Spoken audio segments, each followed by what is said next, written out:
The next generation of college athletes may have opportunities those before never had, and it all revolves around money. In a special report, KNWA's Andrew Epperson tells us what this means for the future of college sports. Think of some of your favorite Razorback athletes in the past couple decades. Mine was Ryan Mallett. My parents bought me this jersey, number 15, for Christmas when I was a kid, and it's an officially licensed one. Somebody made money when they bought it, but it wasn't Ryan Mallett. But in the very near future, some high-profile players will have a chance to profit off things like jersey sales, and it'll change how sports operate. Former Razorback receiver Drew Morgan says he was surprised to hear the NCAA's decision October 29th. At first, I was really excited. To pave the way for student athletes to be paid for their name, image, and likeness, meaning they can sign endorsements that don't compete with universities' deals and get paid for their promotion. When people out there buying jerseys and memorabilia and signed helmets and stuff, you know, the universities, I do feel like they do keep a little bit of that change that I think some athletes deserve. Morgan was a guy who could have benefited from this. A home state hero with a big personality and true talent.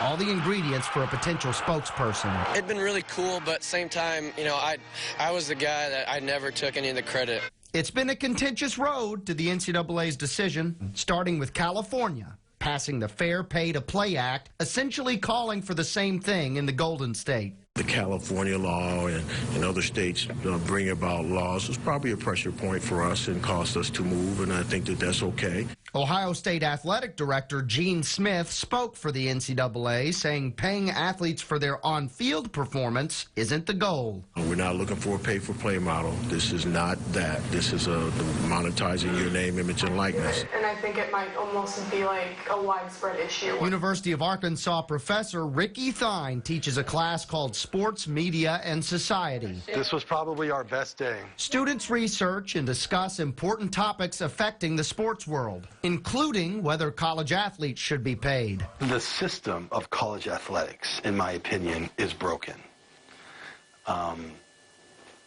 The people who work in college athletics will probably not tell you that because they are benefiting from this system. Thine has taught many athletes since he started teaching at the U of A. The coaches make them spend a certain amount of time working out, conditioning, watching film, practicing, lifting, all of that. And then they have to play in games. And they are basically controlled completely by the athletic departments. He also sees a common theme, which he says doesn't match the NCAA's mission statement that the educational experience of the student athlete is paramount. They put academics ahead of athletics, and we feel that all the way down here at this level, at the teacher level. We feel that, and we see what it's like. The NCAA's own statistics show it best. Out of 492,000 student athletes, only 2% go pro. Here's McFadden. So not every Razorback football player turns into Darren McFadden. And going deep, Sutton. Brandon Allen. And it is intercepted by Greenlaw. Or Dre Greenlaw. And most won't ever get the opportunity to cash checks with those kinds of numbers. Intellectually, they are not ready to be in college. It's not their fault.